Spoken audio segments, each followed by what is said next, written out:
What's going on, everybody, and welcome to the Other Side of the Firewall podcast, where we talk about the latest and greatest in cybersecurity news, as well as we highlight those movers and shakers and glass ceiling breakers, those people of color who made it to the other side of the proverbial firewall. My name is Ryan Williams, and as always, I'm joined by Shannon Tynes. What's up? What's up? What's going on?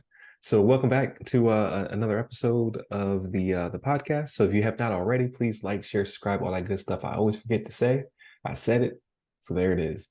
Monday and Tuesday are topics. Wednesday is discussion. And then Thursdays will either be Ask a CSP or a throwback. This week will be a throwback. But if you have not already, please go back to last week where I interviewed Delisha Hodo. She is the assistant director of SANS Institute Academy. So please check that out. So that way you can hear about all the great initiatives SANS has, as well as you can have a ton of links that can take you to some really good training. So if you are a person of color, you are a person trying to transition into cybersecurity, you are a veteran, you are a woman, they have different tracks for everybody. So please tune in for that. Without further ado, I'll give it to Shannon. All right, everybody. This article comes from cbsnews.com, and the title of it is MGM Resorts computers back up after being down 10 days due to casino cyber attacks. And we actually hit on this recently, right? We were talking about this, about how MGM got hit. I believe Caesars was the other one, right? That actually paid the ransom, but this kind of plays into it, right? So like it took 10 days for them to somewhat recover, right? So MGM Resorts International, right? They're the ones that got hit.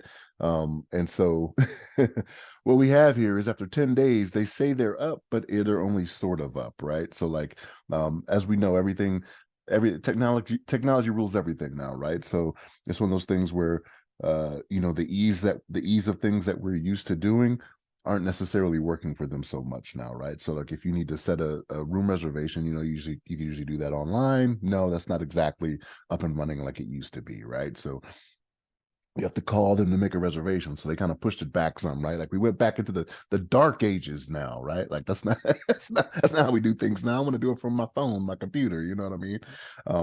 But like I said, they're somewhat recovered, right? But this is this is one of those things where they've lost a lot of money. Ryan, what was the number again you said they had lost during this time frame? So the one of the articles that I read said they've lost $52 million. $52 million over a 10-day period, right? Just being down and not being able to function as they normally would, right? So this is where this is kind of crazy, because Caesars, they're reported to have paid $15 million of a $30 million ransom, right? But from Scattered Spider for their data, and they seem to be up and running just fine. Like there's no problems with what's going on with them. So they paid it and everything's fine. Cost them $15 million instead of that big chunk of cheddar, that MGM had to give up. But so they're somewhat back up and running, right? So the company, there's a professor and director of the cybersecurity program at University of Nevada, Las Vegas. He quoted estimates that the computer shutdown cost the company up to $8 million per day. So if you do the quick math, $8 million a day over 10 days, you're back up after 10 days. Let's call it, $80 million is what his guess is at, right? But their annual revenues are 14 billion, right? So this is what people are out there putting their money into, is gambling, right? I don't understand the love for it, but it happens, right?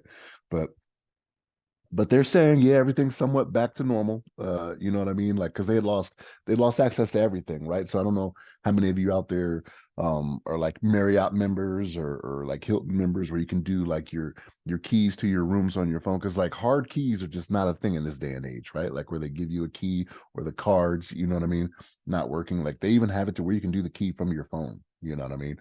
Not to say it always works well when everything is 100% anyway, but all those things that you get used to, no longer a thing. Well, they're not saying no longer a thing. It wasn't a thing for that 10-day period, right? And even now, they may still be experiencing some issues with it, right? So, but MGM has properties. This is MGM International, right? They have properties everywhere: Massachusetts, Michigan, Maryland. I think they said New York had a property, Ohio had a property. So this is one of those things where they had a lot of places affected by this. So This is why cybersecurity is such a big thing, right? So like casinos, they are not into losing money, right? This is not what they do. They're in it to make money. Any game you play there, they're always they're always on the positive side of it. I think I read a stat before where the house will win 52% of the time, right, or something like that. Like it's unrelated to this, but when it comes to casinos, so them losing this much money, tens of millions of dollars, is unacceptable to them. So the hope is that they'll have better training because to remind you what happened with this one, this was a social engineering attack they brought this on, right?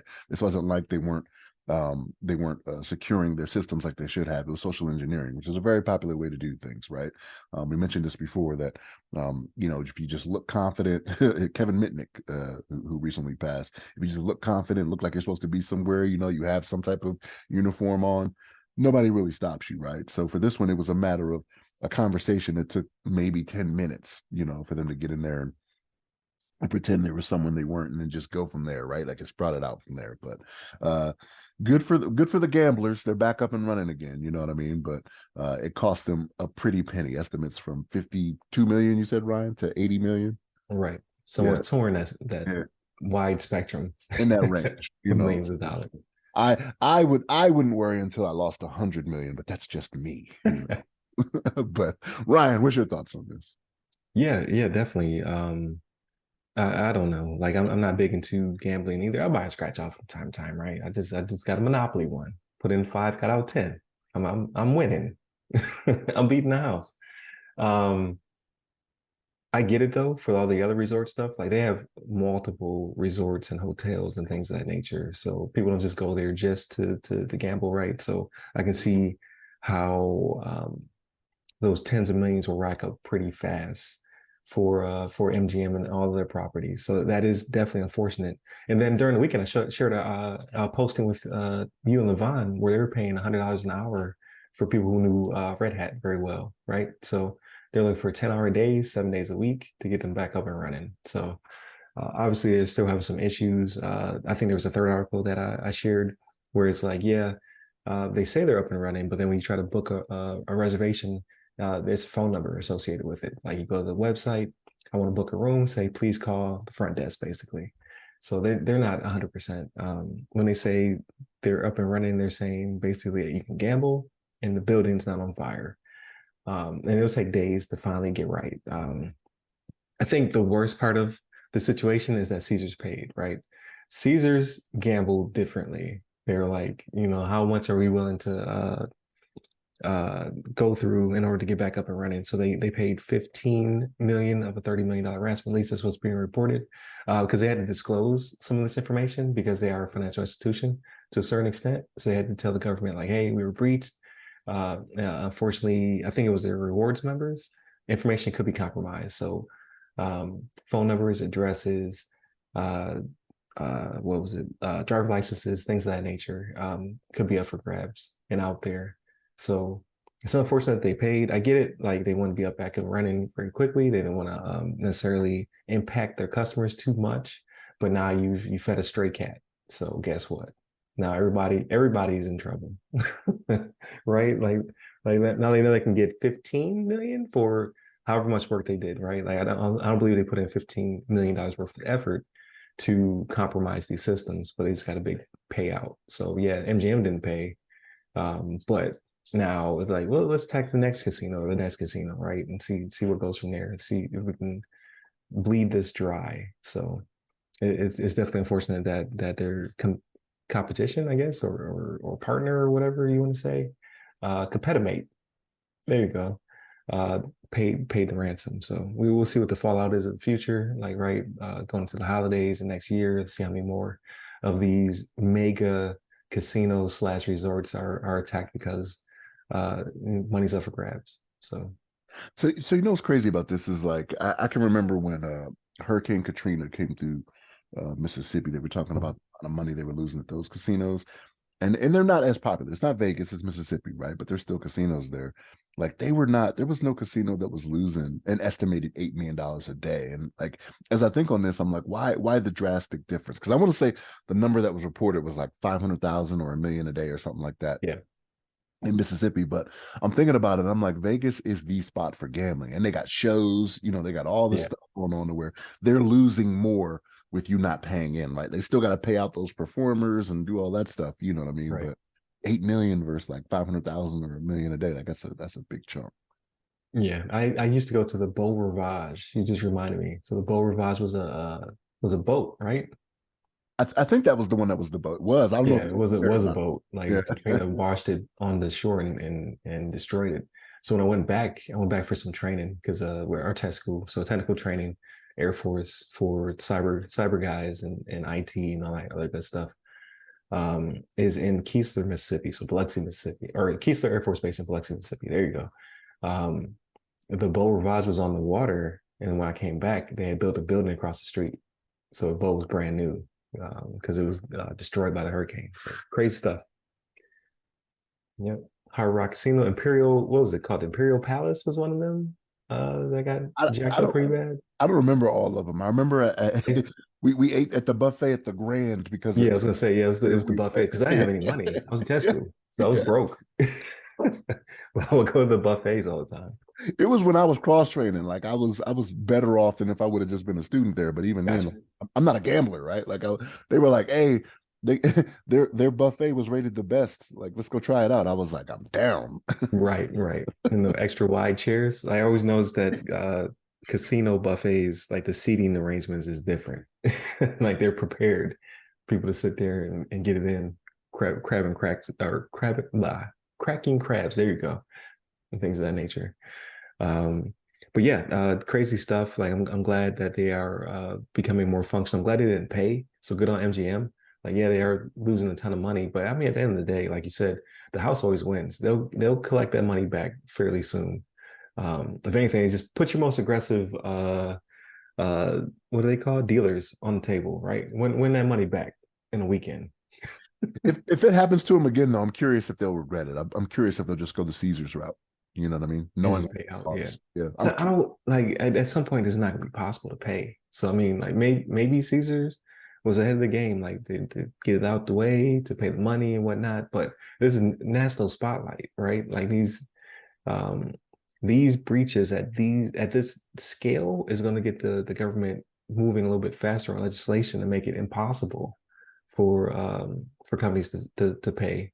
Um, I'm not sure if I shared the article with you or somebody else, but it came down to last time it came when it was brought up as a bill, it came down to I think it was Department of Justice or it could be another entity saying like we have to give we basically like we're stepping into uh uncharted waters by telling private business that they cannot pay ransom. Like we highly discourage it, but we can't necessarily tell them, can't no, direct you it. cannot, Yeah. right?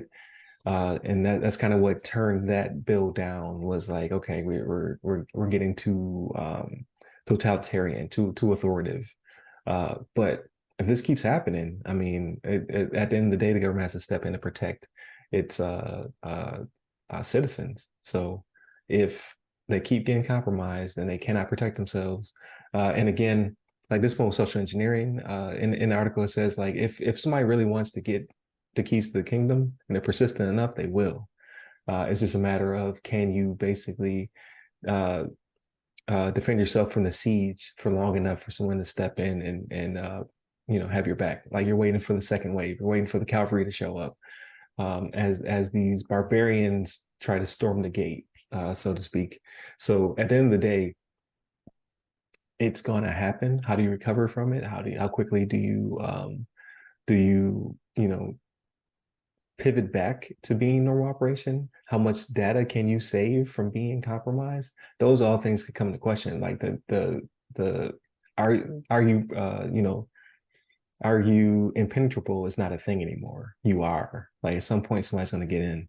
So not to say MGM did nothing wrong because like obviously there needs to be a little bit more training and things of that nature to stop the easiest route through the gate being social engineering from happening again.